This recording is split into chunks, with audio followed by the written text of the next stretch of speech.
ஒரு வாட்டி நடந்த கதை. ராமு யானை மற்றும் நரி காட்டுல ஃபுட்பால் விளையாடிட்டு இருந்தது. இந்த வாங்கிக்கோ. நரி ஜோரா ஒரு கிக் அடிக்கிறான்.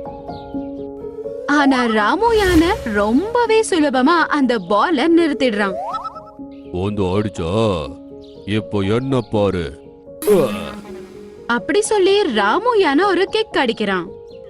அது வேகமா காத்துல பறந்து போகுது. அப்புறம் ஒரு அழகான சன்ஃபிளவர் மேல போய் விழுது. ஐயோ கடவுளே, அந்த பால் யாருக்கோ விழுந்துருச்சு போல. செங்கத்துக்கு தெரிஞ்சுச்சுன்னா நல்லா அடிப்பாங்க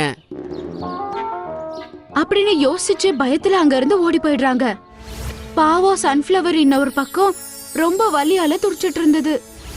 அட சன்ஃபிளவர், உன்னோட வேர்கள் கூட உடைஞ்சு போயிருக்கு. இப்போ உன்னால நிக்க கூட முடியாது.